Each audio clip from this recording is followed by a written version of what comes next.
This footage looks like something that was never meant to exist. The clip is brief, too brief to explain itself. A few seconds of a public figure seated inside a car, framed by the quiet geometry of glass and shadow. There is no spectacle, no dramatic confession, only a calm that feels misplaced, as if it arrived too early or too late. The voice is low. The words are few. What lingers is not what is said, but what is withheld. Many viewers watched it once and felt nothing. Then they watched again. The second viewing changed the temperature of the room. Something about the stillness began to ache. The posture was composed, but the silence carried weight. It was the kind of calm that does not reassure. It settles. It presses. It invites interpretation. Soon, interpretation became unavoidable. Online, people began to describe the clip as a farewell, not because the figure announced one, but because the moment behaved like one.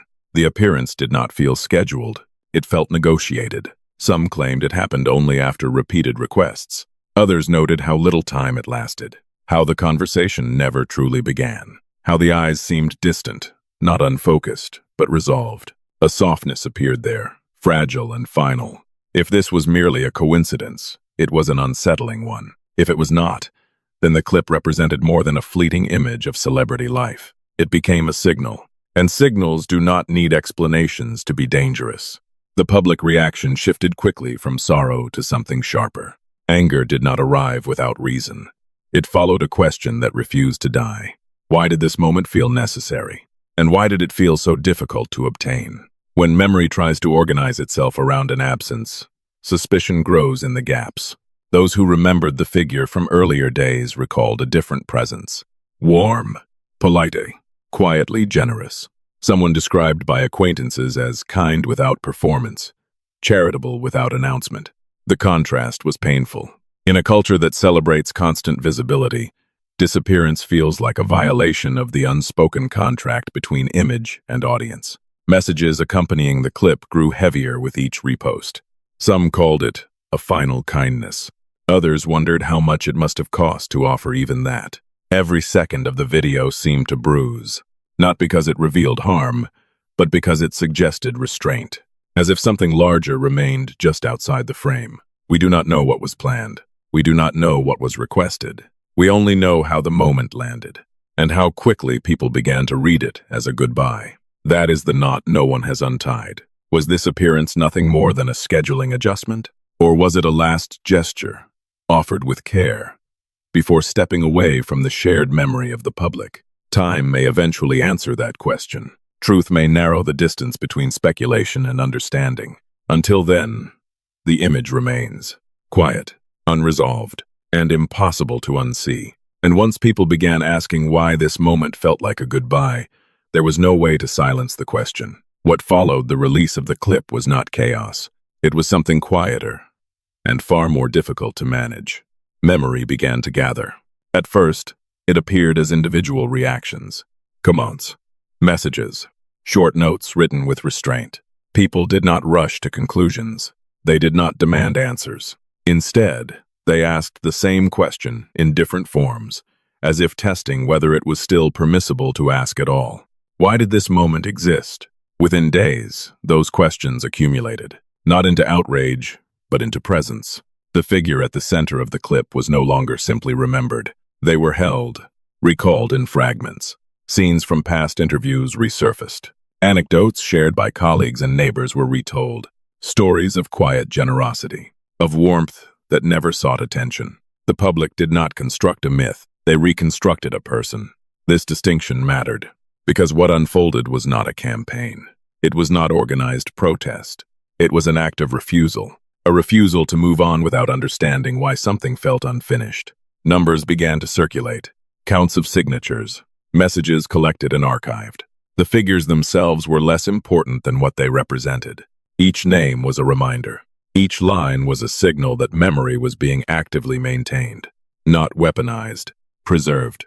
In spaces where attention usually moves on quickly, this stillness was unusual. The absence of new information did not weaken interest. It intensified it. Silence did not dissolve curiosity. It sharpened it. Psychologists describe this phenomenon as unresolved grief. When loss occurs without narrative closure, the mind resists release. The public was not reacting to tragedy itself, but to ambiguity, to the sensation that a chapter had been interrupted mid-sentence. Attempts to redirect attention arrived subtly. Celebratory messages, optimistic imagery, invitations to focus on positivity. None of these gestures were aggressive. None were explicit, but their timing felt premature. And that was where tension surfaced. For many observers, these efforts did not feel comforting. They felt dissonant, as if the room had been redecorated while the funeral was still underway. The discomfort did not stem from opposition to joy. It stemmed from the perception that joy was being used to replace inquiry. This was not about condemning individuals or institutions. It was about context. When affirmation appears before understanding, it risks becoming erasure. The public response reflected this nuance. Reactions were not crude. They were repetitive. The same sentences appeared again and again, almost ritualistically. Do not rush. Do not replace memory. Do not ask us to applaud while questions remain unanswered. In this repetition, something collective took shape. Sociologists refer to this as moral dissonance, the internal conflict that arises when social cues contradict emotional reality. People felt they were being invited to celebrate while still carrying unresolved concern. The refusal was not dramatic. It was steady. Memory, when shared, becomes stubborn. What made this moment especially fragile was the absence of accusation. No one was naming culprits. No one was drawing conclusions. The insistence was simple and exacting, a request for clarity, a demand for time. Yet even this restraint carried weight. Because in systems accustomed to rapid emotional turnover, prolonged remembrance can feel disruptive. It slows the narrative. It interrupts momentum. It reminds observers that not everything can be resolved through substitution. The figure at the center of the memory did not need to be defended. Their presence alone had become enough to unsettle the rhythm of forgetting. This is how collective memory operates when it senses unfinished business. It does not shout. It persists. Attempts to redefine the moment continued. New images, new narratives, carefully curated optimism. But each effort was met with the same quiet resistance. Not rejection, just refusal. The public was not asking to relive the past indefinitely. They were asking for coherence, for a sequence that made sense, for a bridge between what was seen and what followed. In the absence of that bridge, memory became the only stable structure left. This is where silence began to change its meaning. Silence can be neutral. It can be respectful. It can be temporary. But when it stretches without explanation, it acquires shape. It begins to communicate. Not answers, but boundaries. Observers noticed this shift intuitively. Conversations grew careful. Language softened. People spoke in implications rather than statements. Not because they were afraid, but because the space demanded precision. The question remained present, hovering just beneath the surface of every discussion. Not shouted, not suppressed. Simply unresolved. And unresolved questions have gravity. They draw attention back. They pull focus away from replacement narratives. They refuse to be overwritten. As days turned into weeks, one thing became clear. Memory was no longer passive. It had become an active participant in the social atmosphere. A quiet force that resisted closure without comprehension. The silence grew louder, not because it was enforced, but because it was shared. And the more it was shared, the more evident it became that moving forward without understanding was not an option everyone was willing to accept. The louder the silence became, the more people realized they were being asked to move on without understanding why. The shift did not announce itself. There was no statement, no visible turning point. What changed was atmosphere. People began to describe a sensation rather than an event. A tightening, a sense that everyday spaces felt different. Though nothing concrete had been altered, movement continued as usual. Routines remained intact. Yet beneath the surface, something felt calibrated, as if the environment had been adjusted by an unseen hand. This was not fear in its dramatic form. It was subtler than that, a quiet recalibration of behavior. Conversations grew shorter, pauses lengthened, words were chosen with more care. Not because of explicit consequence, but because the silence itself had acquired weight. Silence, in this phase, was no longer empty. Observers noted how easily it spread, not through instruction, but through imitation. When people sense that a topic has become delicate, They do not need to be told to avoid it. They simply do. The absence of language becomes a signal, a boundary drawn without lines. In social psychology, this is often described as ambient restraint, a condition where individuals self-regulate, not in response to rules, but to mood. The mood, in this case, was one of containment. What made the situation difficult to articulate was its ambiguity. There were no visible prohibitions, no formal discouragement, yet many reported the same experience. A reluctance to linger on the subject, a feeling that dwelling too long on unresolved memory was somehow inappropriate. This is how silence evolves from neutral to directive. When remembrance is met not with denial but with redirection, the effect can be disorienting. People are not told that their concerns are invalid. They are simply invited elsewhere, toward lighter themes, toward distraction, toward reassurance. But reassurance, when offered prematurely, can feel hollow. The social space began to resemble a room where the lights are turned up too bright. Everything is visible. Everything appears orderly. And yet the brightness itself becomes oppressive. There is nowhere for uncertainty to rest. In such conditions, silence does not calm. It compresses. Those who continued to reflect on the unresolved moment did so cautiously. Language shifted toward abstraction. Metaphors replaced specifics. Discussions became indirect, as if circling a center no one could name aloud. This was not evasion. It was adaptation. Humans are skilled at navigating unspoken rules.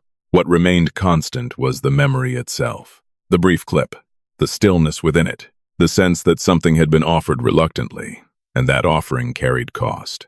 That image continued to circulate, unchanged. It did not provoke outrage.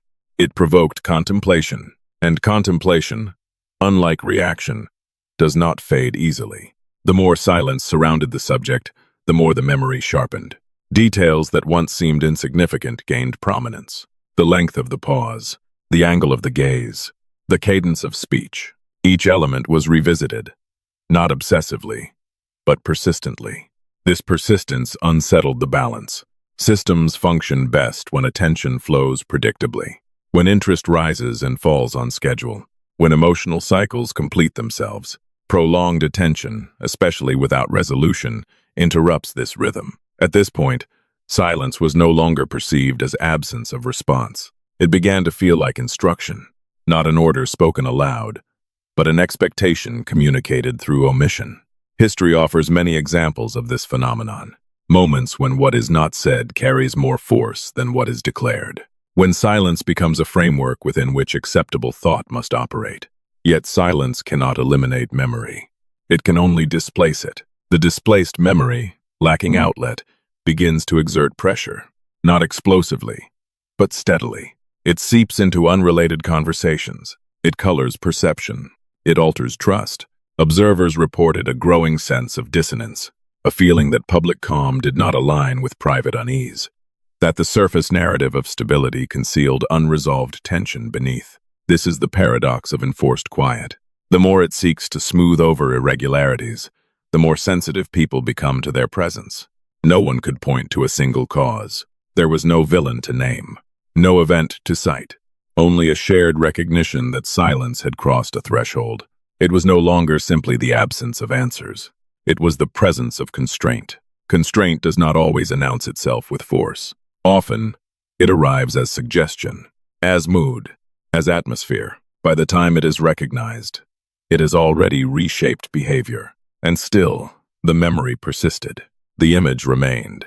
The question remained. And with each passing day, it became clearer that silence was not dissolving these elements. It was refining them. What people felt was not rebellion, nor defiance. It was unease, a quiet awareness that something essential had been left unspoken, and that this omission mattered. Because when silence begins to feel like a command, it signals that understanding has been postponed indefinitely. And postponed understanding does not disappear. It waits. History shows that enforced silence never erases memory. It only sharpens it. By the time the silence settled into routine, something else had already changed. Trust had begun to thin. Not collapse, not rupture. It thinned the way fabric does when it has been folded too many times along the same line. Still intact, but weakened, where pressure had repeated itself. People did not speak of this openly. They did not need to. It revealed itself in smaller ways, in hesitation before agreement, in the careful phrasing of ordinary opinions, in the instinct to read between lines that once seemed straightforward. This was not paranoia. It was adaptation. When understanding is deferred, individuals learn to navigate uncertainty by inference. They listen not only to what is said, but to how quickly it is said. Not only to content, but to omission. Over time, this habit becomes second nature. The unresolved memory at the center of the public consciousness did not demand explanation. It demanded coherence, a sequence that made sense, a narrative that respected causality. Without it, interpretation filled the void. Interpretation, however, is unstable ground. As weeks passed, observers noted a widening gap between surface calm and internal tension. Public spaces felt orderly. Discourse appeared measured. Yet beneath this composure, unease accumulated. Not explosive, compressed. This is the stage where silence becomes risky. Sociological studies show that prolonged ambiguity erodes shared reality. When people cannot agree on what has happened, they struggle to agree on what matters. The absence of clarity does not produce neutrality. It produces fragmentation. Each person carries their own version of events. Not facts, but impressions. Not conclusions, but suspicions shaped by absence. These impressions rarely align perfectly. They coexist, overlapping but never fully reconciling. In such conditions, silence stops being a pause. It becomes a wall. Walls do not resolve conflict. They separate it. What made the moment particularly fragile was the restraint still being exercised. There were no accusations, no declarations of guilt, no definitive claims. The public remained careful, almost patient. But patience, when extended too far without response, transforms. It becomes distance. Distance between people and institutions, between message and meaning, between reassurance and belief. This distance was subtle, but measurable. Engagement patterns shifted. Conversations became narrower. Humor thinned. Even optimism carried a note of caution, as if joy itself had learned to glance over its shoulder. The image that started everything remained unchanged. It did not evolve. It did not clarify itself. It simply existed, static and unresolved, like an artifact suspended outside of time.